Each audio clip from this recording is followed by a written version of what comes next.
चतुर्नाम बपुए प्रेम के पद बंधन के नाशय विघ्न अनेक। गोस्वामी श्री नाभाजी महाराज की जय, प्रियादास जी महाराज की जय, सद्गुरुदेव श्री भक्तमाली जी महाराज की जय, सब संतन की जय।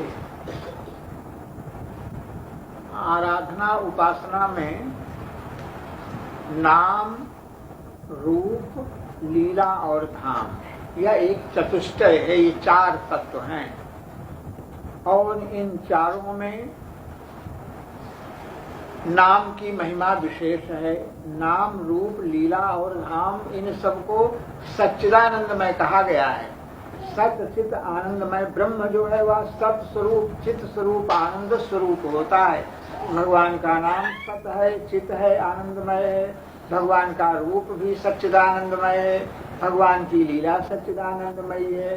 भगवान का धाम सच्चिदानंदमय है। चारों सच्चिदानंदमय हैं। इतने पर भी भगवान के नाम की महिमा विशेष है। विशेषता का कारण एक है, सौलभ्य है। सौलभ्य माने सुलभ। जितना भगवान का नाम हमारे लिए सुलभ है उतना रूप सुलभ नहीं है। नाम की अपेक्षा और दूसरे भगवान के स्वरूप सुलभ नहीं है। तो भगवान स्वयं सौलभ्य है। सौलभ्य के कारण नाम की महिमा विशेष होती है। दूसरा रूप। रूप जो है वह नाम के अधीन रहता है। हजारों लोग बैठे हैं, उनमें से जिस किसी का नाम लेकर के हम बुलावें वह आ जाएगा। इसका अर्थ यह हुआ कि नाम के अधीन नामी रहता है। नामी सदा नाम के अधीन है। भगवान भी अपने नाम के अधीन रहते हैं। नाम लेकर के जो कोई भगवान को पुकारता है तो नाम के अधीन होने से भगवान वहां पर आ जाते हैं। नाम के अधीन और नामी रहा करता है, यह एक सिद्धांत है। पुनः भगवान का नाम जो है वह उसका उच्चारण करते करते भक्त लोग सिद्ध हो जाते हैं। भगवान का नाम सच्चिदानंदमय है। जैसे राम यह नाम है और गीता में ओम इत्येकाक्षरम ब्रह्म, ओम को एकाक्षर ब्रह्म कहा गया है। और उसी तरह से ओम का पर्याय जो है वह राम है। ओम जो है वह सगुण साकार और निर्गुण निराकार दोनों का पर्याय है। राम भी जो है वह सगुण साकार का पर्याय है और निर्गुण निराकार का पर्याय है। राम शब्द का अर्थ निराकार ब्रह्म, राम शब्द का अर्थ साकार ब्रह्म। नाम का उपासना करते करते सुमिर पवन सुत पावन नामू, अपने वश कर राखे राम।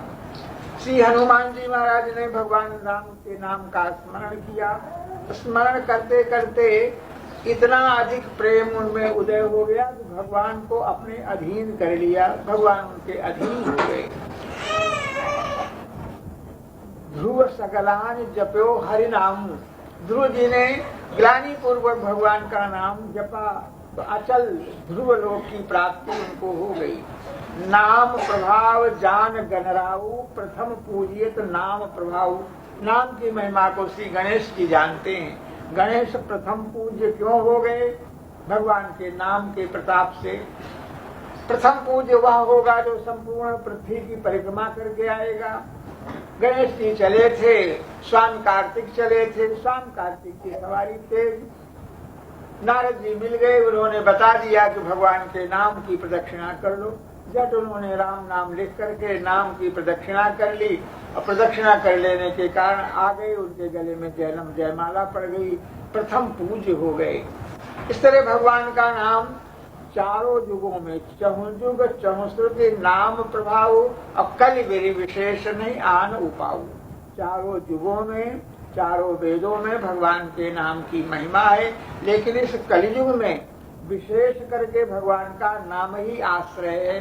भगवान के नाम को छोड़ करके दूसरा कोई और सुलभ साधन नहीं है। साधन तो बहुत हैं। नाम की महिमा ऐसी कही जाती है जैसे अंक और शून्य को समझिए। शून्य शून्य शून्य शून्य रखते चले जाओ, और अगर अंक न हो तो सब शून्य व्यर्थ हैं। और भगवान का नाम अगर है, अंक है, तो जितना शून्य रखते चले जाओगे 10 गुना होता चला जाएगा भगवान के नाम। इसलिए और यह नाम की महिमा का ज्ञान कैसे हुए, तो भक्तमाल में लिखा है कि नाम महानिधि मंत्र नाम ही सेवा पूजा, जप तप तीरथ नाम नाम बिन और न दूजा। नाम बैर नाम प्रीत नाम कही नामी बोले, नाम अजामिल साथ नाम बंधन ते खोले। नाम अधिक रघुनाथ ते राम निकट हनुमत कहो, कबीर कृपा ते परम तत्व पद्मनाभ परचौल हो। हनुमान जी ने राम जी के समीप कह दिया, राम तत्वोधिकम नाम इति में निश्चितामति। आप बड़े हैं, परात्पर हैं, सर्वश्रेष्ठ हैं, लेकिन आपका नाम आपसे भी बड़ा है। क्यों? तो ये से अनंत काल तक और अनंत जीवों को भगवान आपके धाम को पहुंचाता रहता है। इसलिए आपकी अपेक्षा आपका नाम वह सबसे श्रेष्ठ है। और इसका ज्ञान कैसे हो, तो ज्ञान कबीर कृपा से परम तत्व पद्मनाभ परचौल हो। गुरुदेव की कृपा हो जाए, संत की कृपा हो जाए, कबीर की कृपा से पद्मनाभ ने भगवान के नाम की महिमा को समझा। दक्षिण के बहुत बड़े विद्वान थे, शास्त्रार्थ करते भये आए, काशी को आ गए। काशी के विद्वान घबरा गए, इससे कौन शास्त्रार्थ करेगा। भगवान शंकर की शरण में गए तो शंकर जी ने कह दिया कि कबीर से मिला दो। सब विद्वानों ने उन पद्मनाभ विद्वान को ले जा करके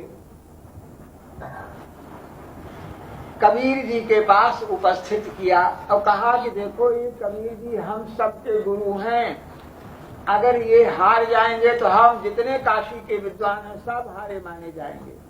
और यहाँ काशी विद्वानों की नगरी है, एक से शास्त्रार्थ करोगे वो हार जाएगा, दूसरा बैठेगा वो हारेगा, तीसरा, तो आपको महीनों लग जाएंगे शास्त्रार्थ में। और जल्दी करना है तो एक ही कबीर को हरा दो और आपको हम सब लोग विजय पत्र लिख देंगे, आप जीत जाओगे। उसने सोचा बहुत अच्छा है, कबीर से शास्त्रार्थ करने के लिए तैयार हुआ। कबीर से पूछा कि आप अपनी योग्यता बताओ। बहुत बड़ा पहलवान छोटे पहलवानों से लड़ने में अपनी बेइज्जती समझता है, इसी तरह से शास्त्रार्थ करने में बहुत बड़ा जो विद्वान है और छोटे विद्वान से शास्त्रार्थ नहीं करेगा। तो पूछा पहले आप अपनी योग्यता बताओ। अपनी योग्यता उसने बताई। उस विद्वान पद्मनाभ ने अपनी योग्यता बताई कि हमने चारों वेदों को देखा है, पुराणों को देखा, 6 शास्त्रों को देखा, सब कुछ देखा। अपनी बात बता गया, इतने शास्त्रों को हमने देखा। कबीर जी से पूछा आप अपनी योग्यता बताओ। तो कबीर ने कहा कि कागज मत छुओ नहीं, हमने कागज को कलम को हाथ से नहीं छुआ। और बात प्रश्न करो। तो कबीर जी ने प्रश्न किया कि हम ये पूछना चाहते हैं कि आप विद्वान होने के नाते आपको जो जानने योग्य जो तत्व है, क्या जानना चाहिए? जानने योग्य जो तत्व है उस तत्व को आपने जान लिया क्या? और आपने बहुत पढ़ा, तो पढ़ने के पहले आपको तत्व का ज्ञान हो गया था क्या, अथवा पढ़ने के बाद आपको तत्व का ज्ञान हुआ? हम ये पूछते हैं, बताओ। सबसे पहले जो तत्व ज्ञातव्य है, जो जानने के योग्य वस्तु जो है, उस वस्तु का ज्ञान आपको पहले हो गया था और उसके बाद आपने शास्त्रों का अध्ययन किया। ऐसा है क्या? और ऐसा नहीं है तो शास्त्रों को अध्ययन करने के बाद जो जानने योग्य तत्व है उसका ज्ञान आपको हो गया। कब हुआ? पहले हो गया कि बाद में हो गया? तो पंडित बड़ी देर तक मौन होकर के सोचता रह गया। सोचते सोचते अपने मन में उसने निश्चय किया कि वस्तुतः हम जो पढ़े और जो पढ़ते रहे केवल शास्त्रार्थ करके परास्त करके विजय पत्र हासिल कर लें, बड़े भारी विद्वान हो जाएं, इसलिए हमने पढ़ा। उस ईश्वर तत्व को जो जानने के योग्य है उसको तो हमने समझा ही नहीं। हाथ जोड़ करके चरणों में प्रणाम किया, बोले महाराज जो कुछ आप पूछ रहे हो उस तत्व को न तो हमने पहले जाना और शास्त्रों को पढ़ने के बाद भी उस तत्व को नहीं जाना। हमारा तो पढ़ करके शास्त्रार्थ करके विद्वान को किसी को हरा देना और हरा करके विजय हो गई, विजय हो गई, जय हो गई, विजय पत्र का पुलिंदा तमाम बांधे घूम रहे हैं।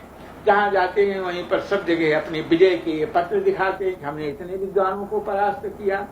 तो वस्तुतः अब वो ज्ञातव्य जो तत्व है वह आप कृपा करके हमको बताओ। तो कबीरदास जी ने उस विद्वान को भगवान का नाम बताया, कहा कि सबसे श्रेष्ठ भगवान का नाम है, वह नाम ही खजाना है, नाम ही की पूजा पूजा जप तप जो कुछ है वह भगवान का नाम ही है, नाम से भिन्न और कुछ नहीं है। ऐसा कह करके उन्होंने शास्त्रार्थ करना बंद कर दिया, नाम का जप करते रह गए, बहुत दिनों तक जप करते रह गए। एक दिन पद्मनाभ विद्वान गंगा किनारे दशाश्वमेध घाट पर स्नान करने गए तो देखा बड़ी भीड़ लग रही है, क्या हो रहा है, क्या है, क्या है। तो लोगों ने बताया कि काशी का एक सेठ है, उसके शरीर में कुष्ठ रोग हो गया है और कुष्ठ रोग से पीड़ित होकर के गंगा में डूबने के लिए आया है। लोग उसके शरीर में रस्सी बांध करके, पत्थर बांध करके और गंगा में डुबाना चाहते हैं। काशी है, काशी में आत्महत्या करने पर भी पाप नहीं लगता है, तो वह आत्महत्या करने के लिए आया है, उसको बड़ी ग्लानि हो रही है। पद्मनाभ ने कहा कि नहीं, आत्महत्या की जरूरत नहीं है, इसका बंधन खोल दो, ये भगवान का नाम लेकर के गंगा में 3 बार नाम ले, 3 बार गोता लगाओ, इसका शरीर ठीक हो जाएगा। ऐसा ही हुआ, गोता लगाते ही बाहर निकला तो उसका शरीर कुष्ठ रोग क्षण भर में बिल्कुल नाम मात्र का नहीं रह गया, सुंदर दिव्य उसका शरीर हो गया। बड़ी जय जयकार हुई। पद्मनाभ सोचते थे कि हमने यह चमत्कार दिखाया है, इससे हमारे गुरु महाराज बड़े खुश होंगे, तुमने नाम की महिमा को प्रकट किया। नाम की महिमा का जप करने के बाद और नाम की महिमा तुमको सिद्ध हो गई है। लेकिन कबीर जी ने जब यह सुना तो उन्होंने कहा कि तुमने भगवान की नाम की महिमा को समझा नहीं। नाम का अगर महत्व तुमने समझा होता तो 3 बार गोता लगाने के लिए नहीं कहते।